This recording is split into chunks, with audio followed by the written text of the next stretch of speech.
반갑습니다. 또 이렇게 말씀으로 여러분들과 함께 나눌 수 있게 되어서 정말 기쁩니다. 이 자리가 이제 몇 번 올라오다 보니까 익숙해져야 될 텐데 왜 이렇게 올라올 때마다 이렇게 떨리고 두려운지 모르겠습니다. 오늘 저희가 함께 나눌 말씀은 데살로니가전서 1장 2절부터 6절까지의 말씀입니다. 2절, 3절, 4절, 5절, 6절 이렇게 같이 한 목소리로 읽겠습니다. 2절부터 시작. 우리가 너희 모두로 말미암아 항상 하나님께 기도할 때에 너희를 기억함은 너희의 믿음의 역사와 사랑의 수고와 우리 주 예수 그리스도에 대한 소망의 인내를 우리 하나님 아버지 앞에서 끊임없이 기억함이니 하나님의 사랑하심을 받은 형제들아 너희를 택하심을 아노라. 이는 우리 복음이 너희에게 말로만 이른 것이 아니라 또한 능력과 성령과 큰 확신으로 된 것임이라. 우리가 너희 가운데에서 너희를 위하여 어떤 사람이 된 것은 너희가 아는 바와 같으니라. 아멘. 지난 화요일까지 데살로니가 전서를 우리 함께 GT했습니다. 데살로니가 전서를 처음 이제 시작할 때 목사님께서 데살로니가 교회를 설명해 주실 때 깜짝 놀랐습니다. 아니 데살로니가 교회가 바울의 선교팀이 단지 3주 사역만으로 세워진 교회였다는 것을 그때 그 말씀을 듣고 처음 알게 되었습니다. 어떻게 그 3주 만에 세워진 교회가 교회 안에 오늘 우리가 함께 읽은 3절 말씀처럼 믿음의 역사와 사랑의 수고와 소망의 인내가 있는 교회로 세워질 수 있었을까? 그리고 그 데살로니가 전서를 보면은 하나님을 향한 그들의 믿음이 마게도냐부터 아가야에 이르고 또 그리스도 전역 각 처에 그들의 믿음에 대한 소문이 각 처에 널리 퍼졌다라고 이야기하고 있습니다. 이해되지 않았습니다. 3주 만에 어떻게 교회가 세워질 수 있고 게다가 세워진 그 교회가 이토록 성숙한 교회로 세워질 수 있었던 것일까? 그래서 그 데살로니가전서를 GT 해오면서 계속 의문이 들었습니다.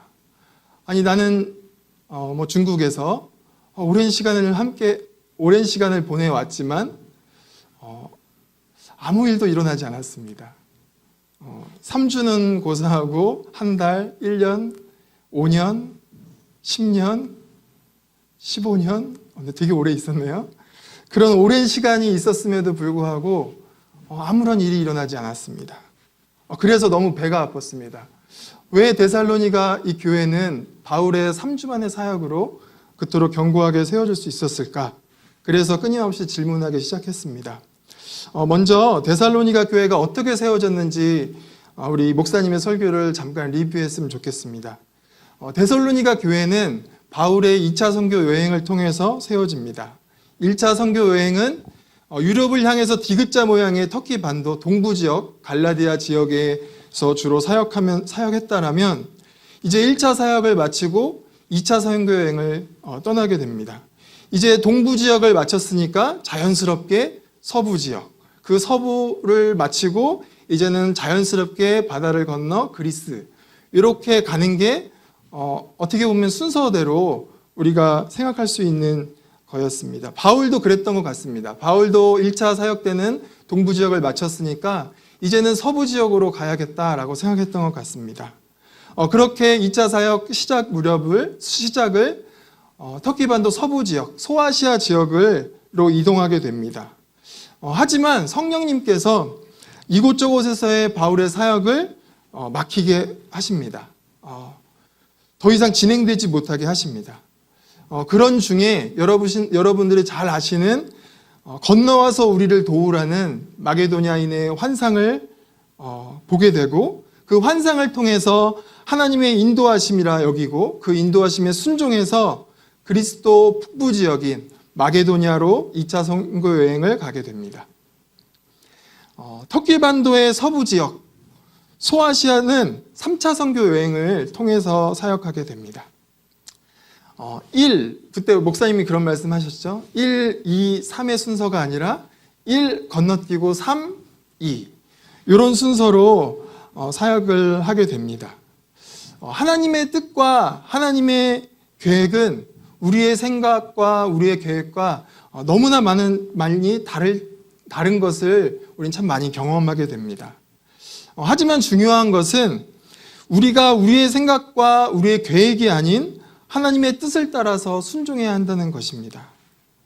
우리는 부르심을 따라서 새로운 일을 시작하게 될 때는 처음에는 생소하고 낯설고 익숙하지 않다 보니까 처음엔 사소한 것 한 가지도 하나님을 의지하고 그분의 뜻이 어디에 있을까, 그분의 뜻이 무엇일까를 끊임없이 묻고 집중하며 애씁니다. 하지만 시간이 지나고 조금씩 익숙해져 가면서 우리에게 어떤 현상이 일어나죠? 바로 나의 생각, 나의 계획, 아니면 주변의 상황에 따라서 우리가 선택하고 결정할 때가 많은 것 같습니다.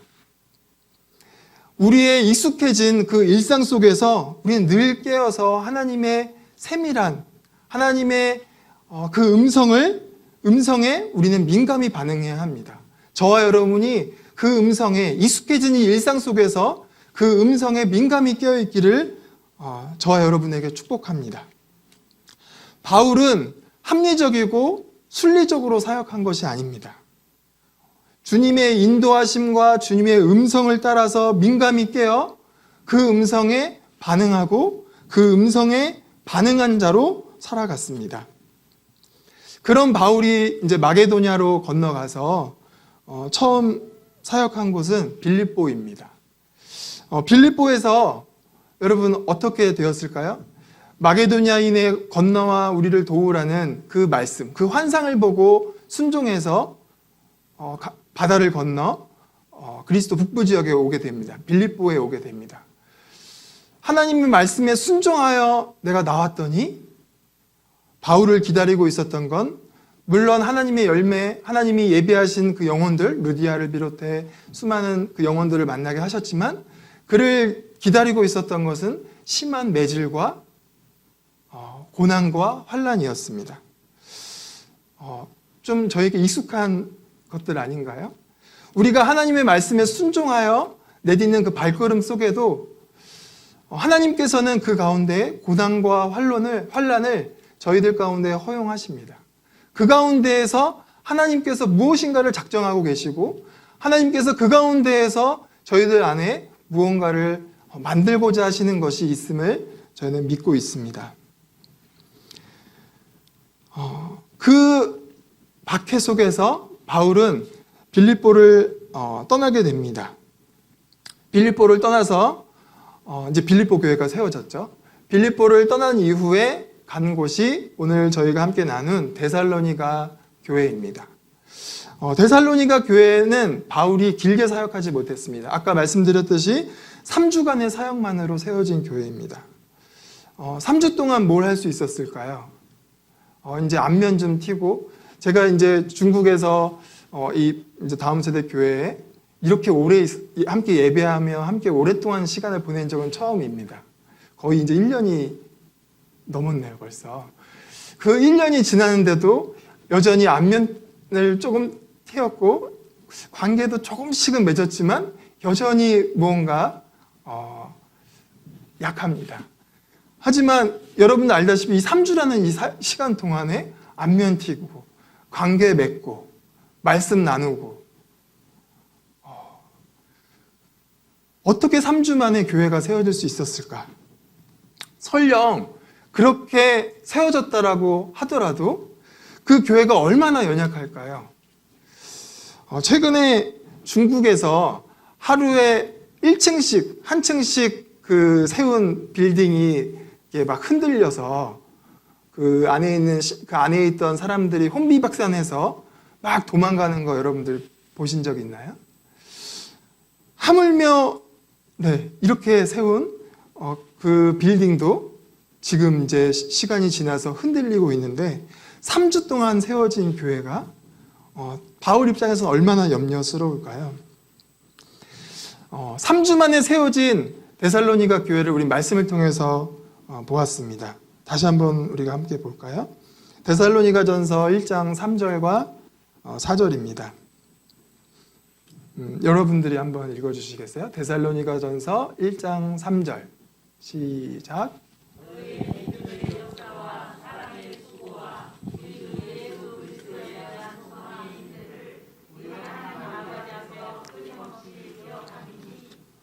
사절 하나님의 사랑하심을 받은 형제들아 너희를 택하심을 아노라.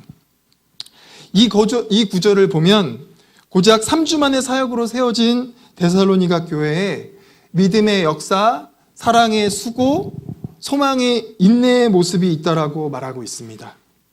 바울은 이 모습을 통해서 하나님께서 데살로니가 교회와 그 성도들을 얼마나 사랑하고 있다는 것을 확신하게 됩니다. 뿐만 아니라 그들이 하나님의 백성으로 택함받았다라고, 하나님께서 그들을 하나님의 백성으로 삼았다라고 확신하고 있습니다.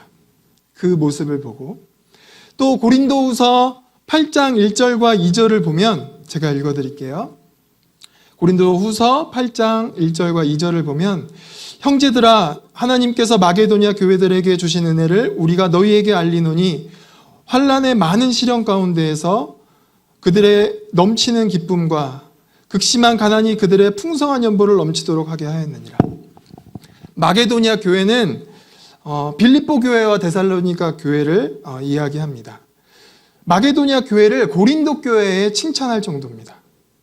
하나님의 은혜가 마게도냐 교회를 환난이 많은 시련 가운데 그들에게 넘치는 기쁨을 주셨다라고 칭찬하고 있습니다.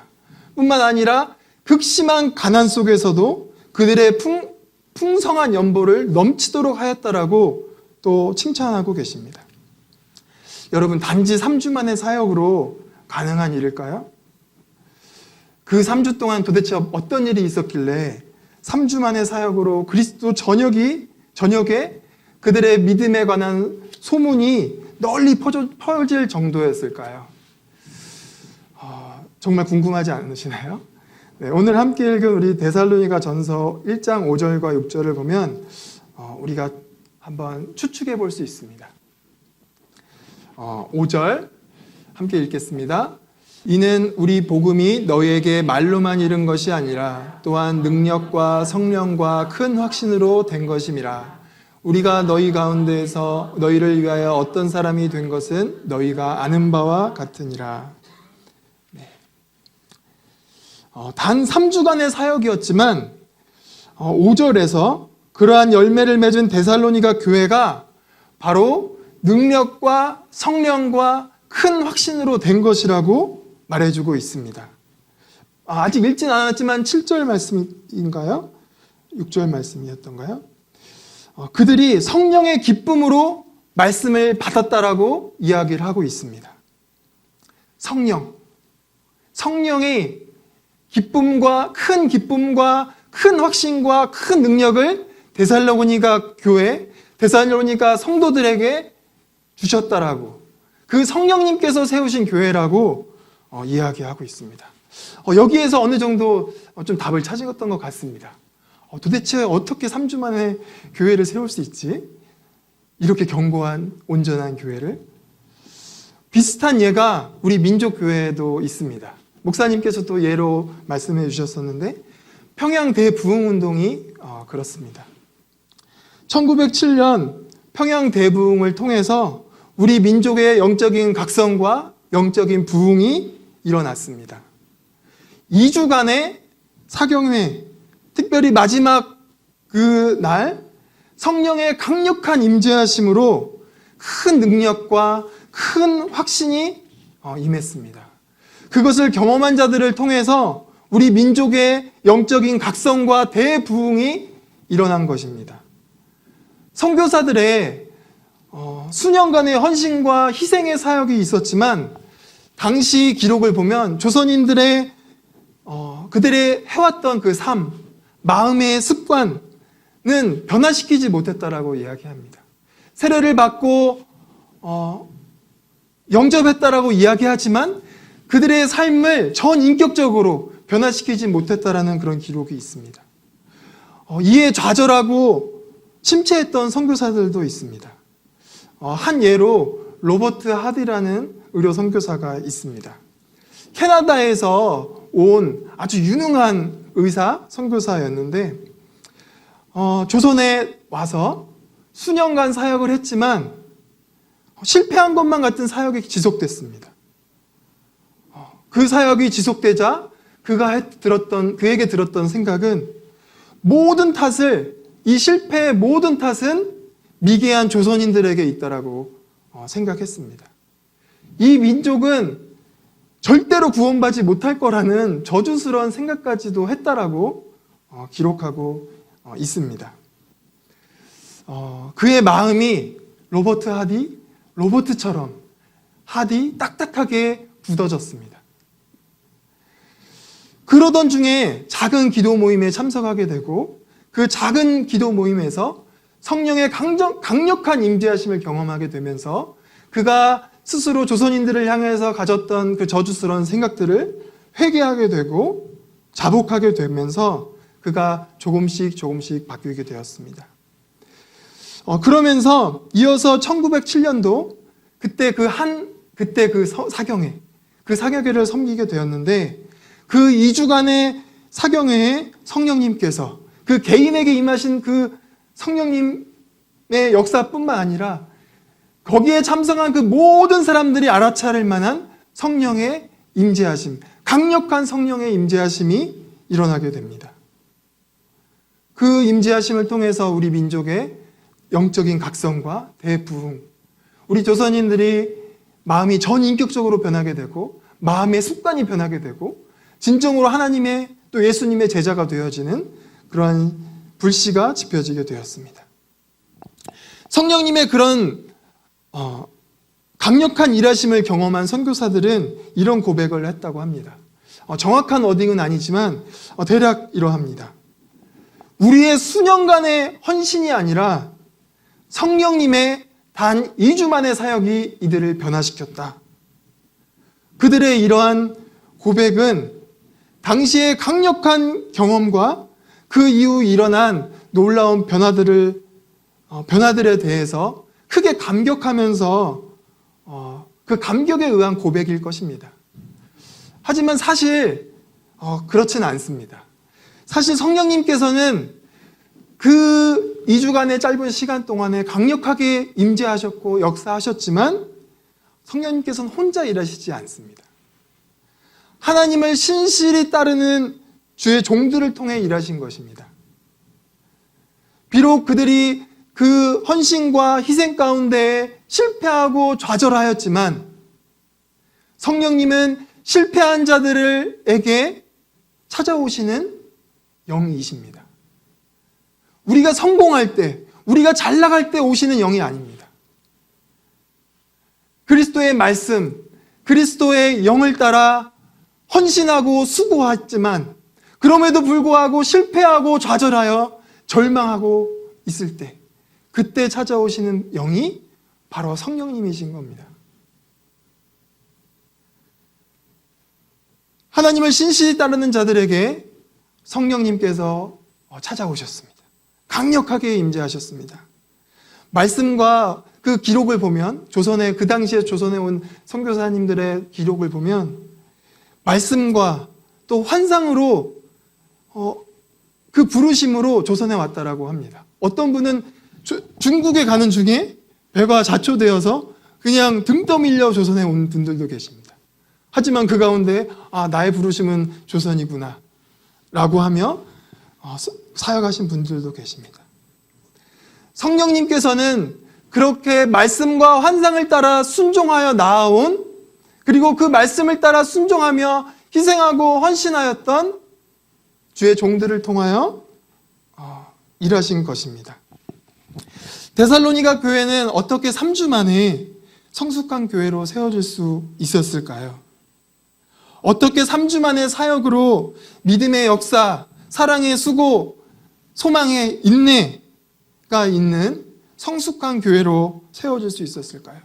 여러분들 꿈꾸시죠? 여러분들의 가정이, 또 여러분들의 사업장이, 여러분들의 섬기는 사역 안에 믿음의 역사가 있기를 원하시지 않나요?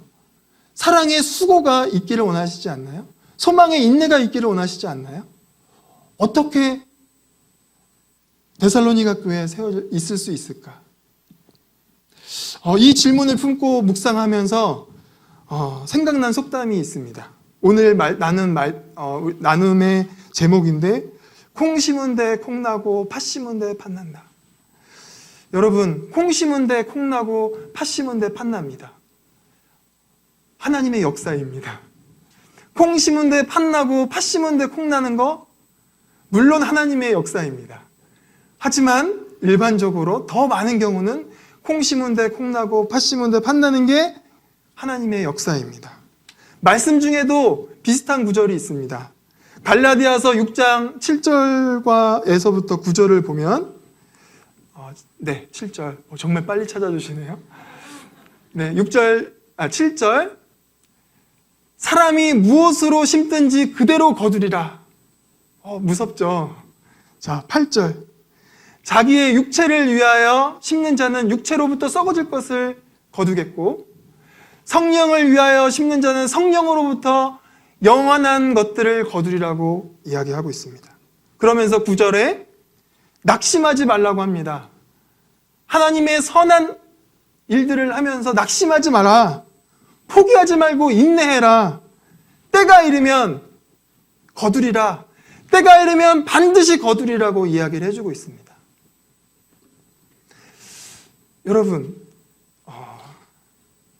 여러분들 낙심하지 마십시오. 포기하지 마시고 끝까지 인내하십시오. 때가 이르면 평양대붕 새 데살로니가 교회에 임하였던 성령의 강력한 임재하심, 강력하지 않더라도, 외적인 강력함이 아니더라도 우리 안에 내적인 강력한 변화와 임재를 경험하게 될 것입니다. 그 가운데 하나님이 약속하신 열매들을 우리 가운데 거두실 것이라고 믿습니다. 심은 대로 거두리라. 이것은 하나님께서 우리에게 말씀하고 계신 바입니다. 그럼 데살로니가 전서에 무엇이 말인가? 믿음과 사랑과 소망이 거둬졌다라면, 그럼 믿음과 사랑과 소망이 심겨져야겠었겠죠? 바울의 믿음과 사랑과 소망이 어떻게 심겨졌는지를 물론 성경에 보여주는 내용이 굉장히 많습니다. 바울이 데살로니가에 오기 전에, 직전에 빌립보에서 일어났던 그 사건을 보면서 우리가 그냥 단면적인 바울이 어떠한 믿음과 어떠한 사랑과 어떠한 소망으로 데살로니가 성도들에게 그것을 심었는지를 함께 우리가 보았으면 좋겠습니다. 바울이 마게도냐인의 환상으로 하나님의 음성을 들었고 바로 순종하여 마게도냐로 건너오게 되었습니다. 처음으로 빌립보에 입성하게 됩니다. 말씀을 강론하여 사역하는 중에 그 지역 사람들의 고발로 인해서 옷이 찢겨집니다. 벌거벗겨집니다. 그리고 그 벌거벗겨진 그 맨 몸살에 심한 매질을 당하게 됩니다. 그리고 깊은 감옥에 갇히게 됩니다. 여러분, 감옥에 갇힌 채 심한 매질 이후에 감옥에 갇혀서 우리가 할 수 있는 게 뭘까요? 아이고 이런 신음이 아니었을까요? 그렇지 않았습니다. 그 심한 매질 이후에 감옥에 갇힌 바울 일행들은 하나님께 기도하며 찬송했습니다. 사도행전 16장 여러분들 한번 살펴보시면 아실 것입니다. 기도와 찬송 중에 감옥문이 열리게 되는 그런 사건입니다. 여러분, 이 사건 속에서 바울이 어떠한 믿음, 어떠한 사랑, 어떠한 소망을 가졌는지를 한번 볼까요? 바울의 믿음의 역사는 어떠했습니까? 바울 일행은 억울하게 매질도 당하고 감옥에 갇혔습니다. 얼마나 억울하고 절망스러웠을까요? 바울은 하나님의 인도하심 따라 마게도냐에 건너왔고 믿음의 순종을 보였습니다. 그 순종의 결과는 심한 매질과 감옥이었습니다. 그런데 그 기도와 찬송 중에 감옥문이 덜컹 하고 열리는 것입니다. 그들 팔과 손에 채워져 있던 그 쇠고랑이 철썩하면서 풀려지게 됩니다. 여러분, 정상적이라면 어떻게 해야 되죠? 기도와 찬송 가운데 있었습니다. 와! 하나님께서 기도 응답하셨구나. 와! 찬양의 능력이구나. 와! 하나님의 기적이구나. 라며 그 감옥에서 도망가게 될 것입니다. 이게 자연스럽고 이게 정상적인 거일 것입니다. 하지만 바울이 어떻게 했죠? 바울 일행들은 그곳에 머물게 됩니다. 뭔가 자연스럽지 않으시죠? 이걸 통해서 그들이 하고 있었던 기도와 찬양이 어떤 것인가를 우리는 알 수 있습니다. 만약에 그 상황 속에서 자기의 이런 실패스럽고 좌절스러운 상황을 계속해서 바라보고 있고 연민하고 있고, 와, 내 처지가 어떻게 이렇게 될 수 있었을까? 아니, 도대체 어떻게 지금 나에게 이런 일이 일어날 수 있었을까에 집중하고 있었더라면, 만약에 이러한 상황이 생겼을 때 바울은 하나님의 응답이라 생각하고 그 자리를 바로 떠나게 됐을 것입니다. 그러지 않았습니다. 그것은 뭘 얘기하는 것입니까? 바울은 심한 매질과 감옥에 있을 때에도 자신의 상황과 처지를 바라보지 않았습니다. 오히려 그 가운데에서도 하나님의 음성과 하나님의 인도하심을 바라보고 있었던 것입니다. 그러니까 쇠고랑이 풀려지고 감옥문이 열렸음에도 불구하고 오히려 하나님이 도대체 어떻게 무엇을 일하시는 것이지? 하나님의 음성을 찾기 시작합니다. 그랬더니 간수가 저 옆에서 죄인들이 다 도망간 줄 알고 칼을 뽑아서 자결하려고 하죠. 멈추시오! 우리 여기에 있습니다. 너의 몸을 상하지 당신의 몸을 상하게 하지 마십시오. 우리 그대로 여기에 있습니다. 라고 이야기를 하고 있습니다. 바로 하나님의 음성을 들은 것입니다. 바로 이러한 믿음을 바울은 심은 것입니다.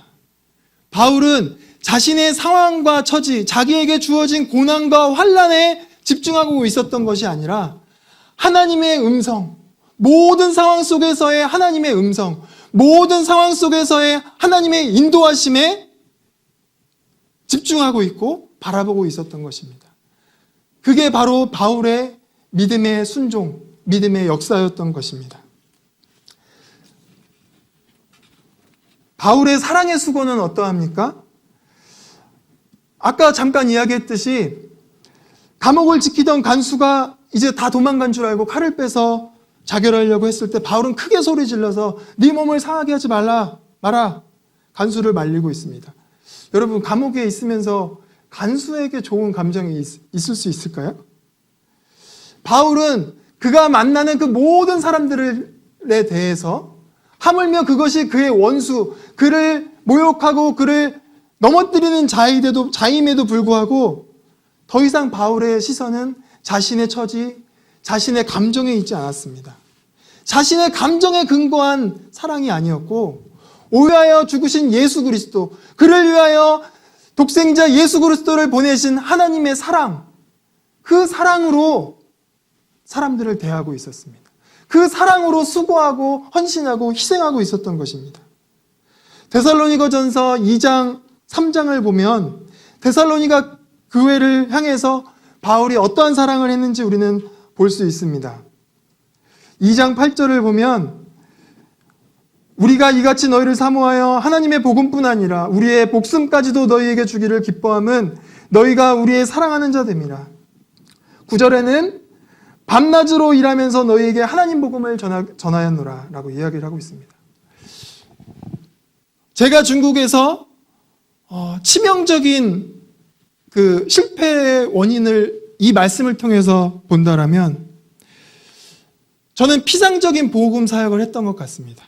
바울이 데살로니가 교회에 하였던 복음의 사역, 그가 전했던 그 복음은 자신의 복음을 그냥 피상적으로 그가 아는 진리, 그가 아는 이성으로 단순히 전달한 것이 아니라 그의 목숨에 담아서 그 복음을 전했던 것입니다. 그가 데살로니가 교회를 사랑하였습니다. 그 사랑, 그 복음의 사랑을 자신의 목숨에 담아서 전했던 것입니다. 그의 모든 시선은 복음을 전하는 자신에게 있지 않았고, 자신의 불편함과 자신의 처한 처지에 있지 않았고, 복음을 듣는 자에게 자신의 목숨과 모든 것을 주고자 했습니다. 그것이 바로 바울이 데살로니가 교회에 본을 보인 사랑의 수고입니다. 데살로니가 교회의 심은 사랑의 수고입니다. 자녀를 키워보니까 이 사랑이 어떤 사랑인지 조금은 알 것 같습니다. 어렵고 힘든 일상이 반복되며 그 힘든 상황 중에도 잘 자라고 있는 시오 어디 갔죠? 시오를 보면 모든 고통이 사라집니다. 부모는 자녀를 위해 얼마든지 사랑의 수고와 희생을 할 수 있습니다. 그렇죠? 부모님들? 네. 부모가 어떻게든 더 잘 되기를 바라는 마음으로 밤낮으로 일하며 애쓰고 수고하시는 게 우리 앉아 계신 부모님이십니다. 자녀를 위해서는 목숨까지도 희생할 수 있는 게 바로 부모의 사랑입니다. 바울은 데살로니가 교회를 이처럼 자녀같이 사랑하고 있습니다. 그래서 바울은 데살로니가 교회를 위해 밤낮으로 일하며 복음을 전했습니다. 낮에 일하고 밤에 복음을 전한 것이 아니라 밤낮으로 일하며 틈틈이 땀 씻겨낼 겨를 없이, 자신의 옷을 챙길 겨를 없이 그렇게 복음을 자신의 애씀과 수고와 목숨에 담아 전하였습니다. 바울의 끝으로 바울의 소망의 인내. 여러분, 빌립보에서 매질을 당한 채 감옥에 갇혔을 때 바울이 냈던 것은 절망과 신음이 아니었습니다. 하나님을 향한 기도와 찬송이었습니다. 이해할 수 없습니다. 이해할 수 없습니다. 어떻게 이것이 가능할까요? 여러분, 이해하지 못하시겠죠? 어떻게 이것이 가능할까요? 그것을 말씀을 통해서 우리가 그 질문의 해답을 쫓고 찾아본다라면 우리는 한 가지 발견하게 됩니다. 바울은 복음을 위해 혹독한 시련과 고난과 고통을 부르심을 따라 복음을 전하면서 끊임없이 겪게 됩니다.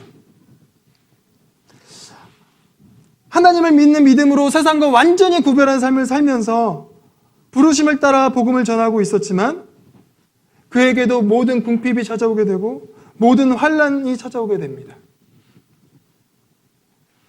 그럼에도 불구하고 하나님의 교회와 성도들과 영혼들이 잘 되기를 바라는 마음이 있습니다.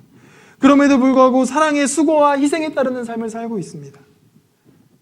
사실 바울의 이러한 믿음과 사랑의 삶을 이끄는 것은 바로 주님이 재림할 것이라는, 그가 믿고 있는 그 주님께서 곧 오시리라는 그 재림, 곧 오시리라는 그 소망이 있었기 때문입니다.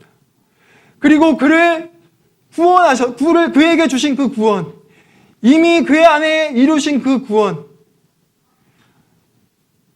곧 그 구원이 완성될 것이라는 그 소망이 있었습니다. 여러분, 바울에게 그 소망이 그에게 믿음과 사랑을 이끄는 인내로 연결되었습니다. 여러분들이 겪고 계시는 많은 환난과 고난과 시련들, 그것을 인내할 수 있는 것은 여러분들의 인내심이 아닙니다. 여러분들이 단지 큐티하고 단지 기도하고 단지 찬양하는 것으로 그것을 이겨낼 수 없습니다. 우리에게 필요한 것은 하나님을 향한 소망입니다. 우리를 구원하신 주께서 곧 오시리라는 그 재림, 곧 오시리라는 그 소망이 아니면 우리에게 주어진 고난을 이겨낼 수 없습니다. 시간은 가는데 네.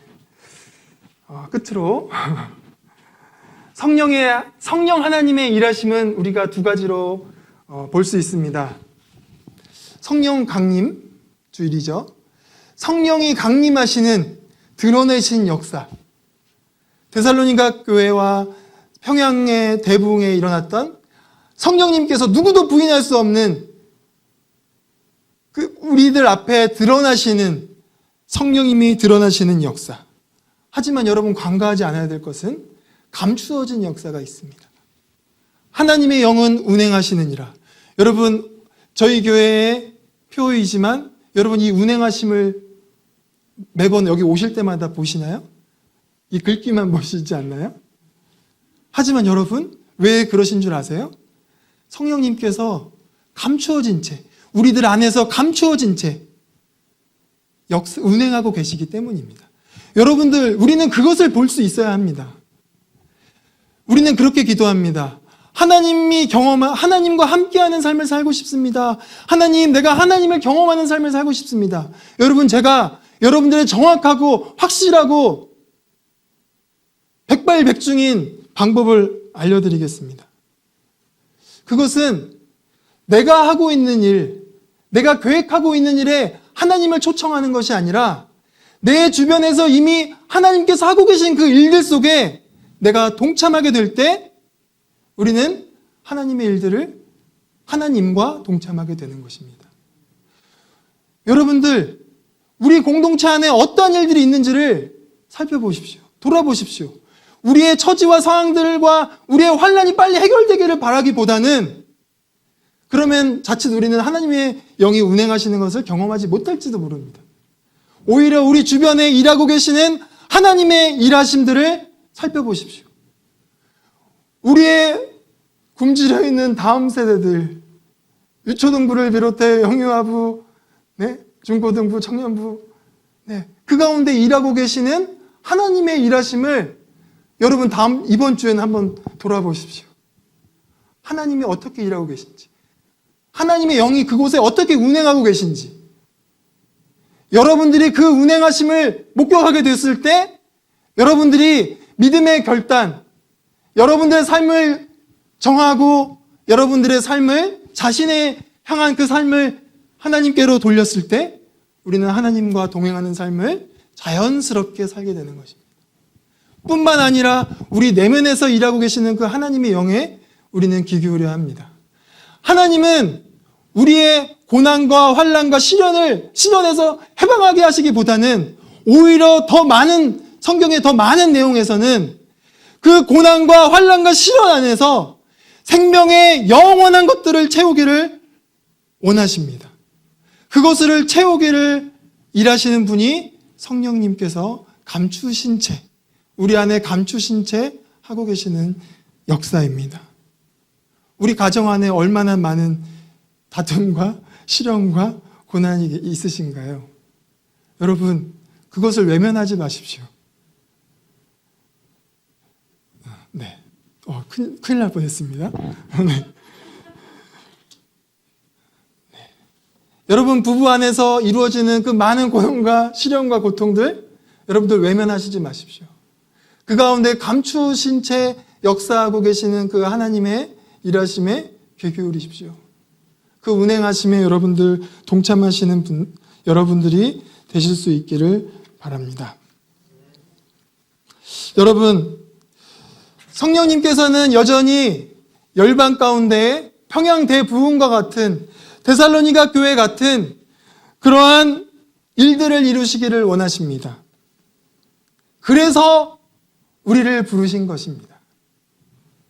우리의 가정에 평양 대부흥과 같은, 우리 사업터에 평양 대부흥과 같은, 우리 교회에 데살로니가 교회 같은 그러한 일들을 여전히 이루기를 원하십니다.